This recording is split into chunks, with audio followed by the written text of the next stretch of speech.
Pai do Senhor. Hoje nós iniciaremos o estudo sobre a grande tribulação. Faremos uma análise bem sucinta e continuaremos posteriormente em outros vídeos. Portanto, leamos Mateus 24, versículo 15 ao 21. Leamos. A epígrafe diz: a grande tribulação. Quando, pois, vocês virem, situado no lugar santo, o abominável da desolação de que falou o profeta Daniel, quem lê entenda. Então os que estiverem na Judéia, fujam para os montes. Quem estiver no terraço, não desça para tirar de casa alguma coisa. E quem estiver no campo, não volte atrás para buscar a sua capa. Ai das que estiverem grávidas e das que amamentarem naqueles dias. Orem para que a fuga de vocês não aconteça no inverno nem no sábado, porque nesse tempo haverá grande tribulação, como nunca houve desde o princípio do mundo até agora, e nunca jamais haverá. Eu usei a tradução Nova Almeida e atualizada. Bom, antes de nós entrarmos na análise do texto propriamente dito, eu preciso trazer algumas informações. Nós estamos diante de um texto escatológico. E, quando vai se analisar escritos escatológicos, existem pelo menos 4 formas de interpretação, como ressaltava bem o Millard Erickson em seu livro Escatologia. A primeira forma é uma forma simbolista. Para os simbolistas, os símbolos representados nas escrituras apocalípticas, eles não terão cumprimento algum em nenhum ponto da história. Essa ideia não é uma boa ideia para ser seguida. Já para os historicistas, as profecias escatológicas, elas tiveram cumprimento durante a história da igreja e continuam ainda se cumprindo. Ou seja, essas profecias eram profecias futuras, no momento em que elas foram escritas, mas a sua maior parte já teve cumprimento durante a história da igreja. A outra linha, ou outra forma de interpretação, é a forma de interpretação preterista. Para os preteristas, as escrituras escatológicas, elas se cumpriram de forma contemporânea aos seus relatos escritos. E a outra forma de interpretação é futurista. Para os futuristas, as profecias escatológicas, na sua grande maioria, ainda terão cumprimento. Nós partiremos de uma análise do texto segundo uma visão futurista.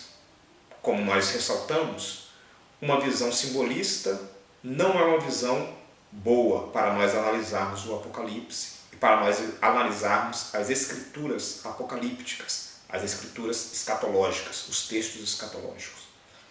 Pois bem, nós estamos falando a respeito de grande tribulação e nós poderíamos até dizer a respeito desse fato.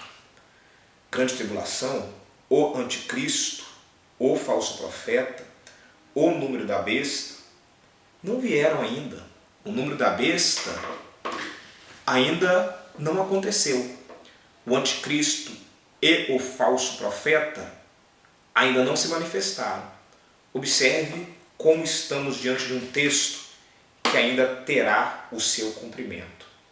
Mateus capítulo 24, versículo 15, eu quero ler primeiramente este versículo. Diz assim: quando, pois, vocês virem situado no lugar santo o abominável da desolação de que falou o profeta Daniel, quem lê, entenda.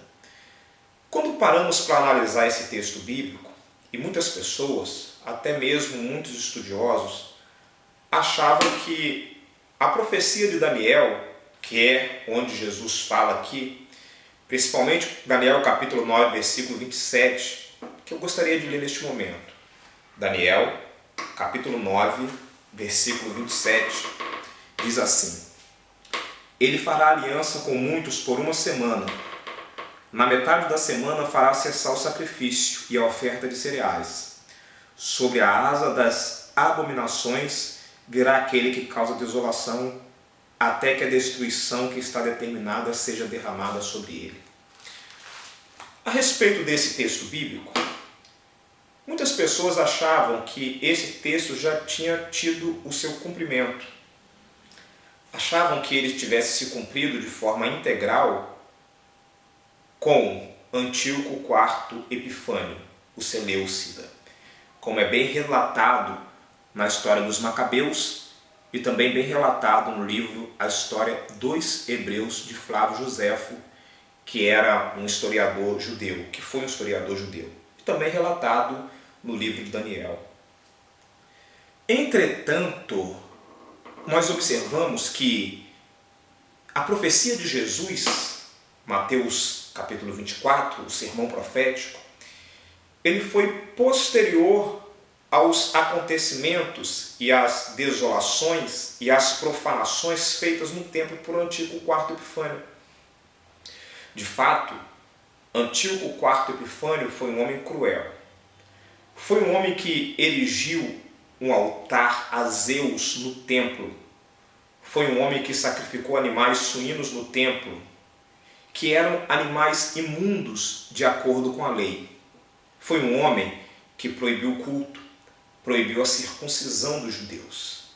Entretanto, a profecia de Mateus capítulo 24, versículo 15 em diante, não se refere a Antíoco IV Epifânio, até porque ela é posterior e faz referência a Daniel capítulo 9, que por consequência também não pode ter se cumprido de forma integral com Antíoco IV Epifânio, o Seleucida.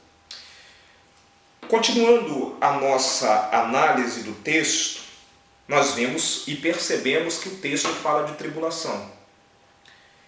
Grandes estudiosos do Apocalipse e grandes estudiosos da escatologia bíblica ou das profecias bíblicas ressaltam que o termo tribulação significa comprimir com força.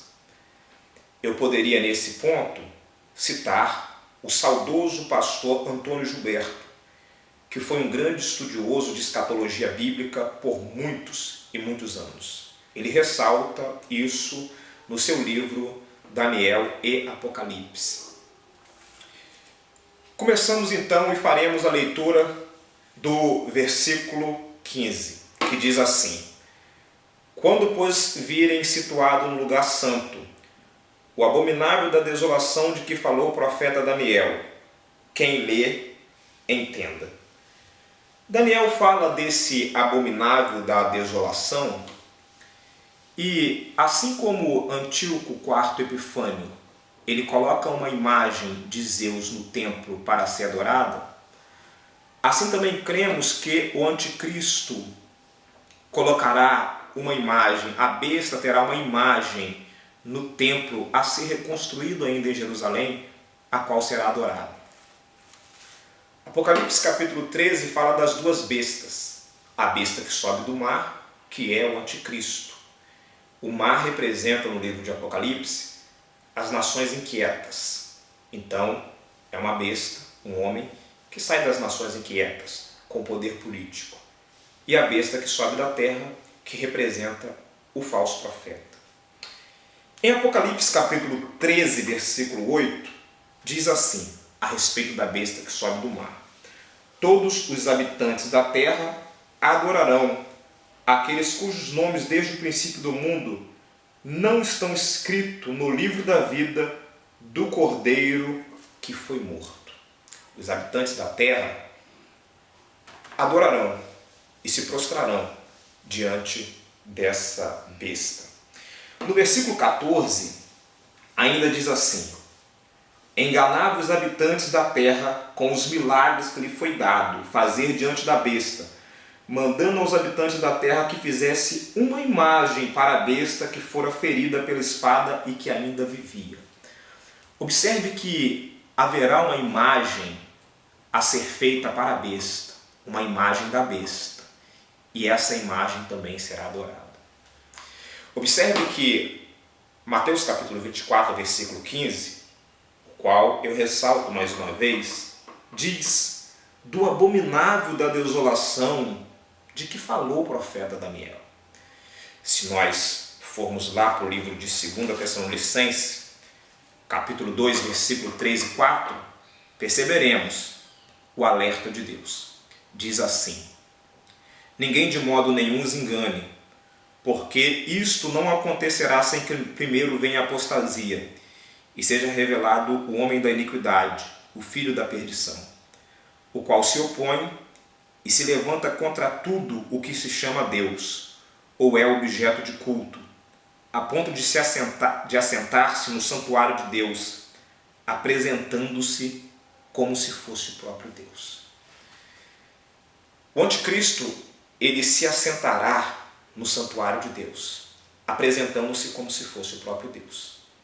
Isso acontecerá, por certo, quando o templo for reconstruído. E será o pior momento da grande tribulação, porque será um momento em que será desfeita a aliança que ele terá feito com muitos. Como diz o livro de Daniel, capítulo 9, versículo 27, o qual eu retorno a ler, que diz: ele fará firme aliança com muitos por uma semana. Na metade da semana fará cessar o sacrifício e a oferta de cereais. O que você entende aqui? Que o templo será reconstruído, mas na metade da semana. Ou seja, nos 3 anos e meio finais da grande tribulação, será proibida a adoração. E a aliança que tinha sido feita anteriormente será rompida. E sobre as asas da abominação virá o assolador. Apocalipse capítulo 13, versículo 5, diz assim: foi-lhe dada uma boca, ainda falando da besta, foi-lhe dada uma boca que falava grandes coisas e blasfêmia, e deu-se-lhe autoridade para assim fazer durante 42 meses. Fala da capacidade de oratória da besta. E diz aqui: foi-lhe dada autoridade para assim fazer durante 42 meses. Ou seja, durante 3 anos e meio, que serão os piores momentos da grande tribulação. Continuando a leitura do nosso texto base, diz assim, versículo 16: então os que estiverem na Judéia fujam para os montes. Quem estiver no terraço, não desça para tirar de casa alguma coisa. E quem estiver no campo, não volte atrás para buscar sua capa. Ai das que estiverem grávidas e das que amamentarem naqueles dias. Observa que, às vezes, algumas pessoas pegam esse texto bíblico e aplicam esse texto bíblico como se estivesse falando do arrebatamento da igreja. Mas o contexto aqui está falando de grande tribulação. Por que é que o texto diz ai das grávidas e das que amamentam? Por causa da dificuldade de locomoção que elas têm. Ou seja, quando o exército do anticristo tiver cercado Israel, as pessoas fugirão para os montes, mas as grávidas terão maiores dificuldades de fugir. Por isso, ai das grávidas e das que amamentam. Rogai ao Senhor para que a fuga de vocês não aconteça no inverno, nem no sábado, porque nesse tempo haverá grande tribulação, qual nunca houve, nem depois disso haverá. Esse período da grande tribulação será um período sombrio, será um período tenebroso, de tal forma que as pessoas, para comprarem e vender, terão que aceitar o número da besta, o qual nós entraremos mais em detalhes em outros vídeos, em outras análises que nós faremos na continuidade desse estudo. Por hoje é isso. Obrigado.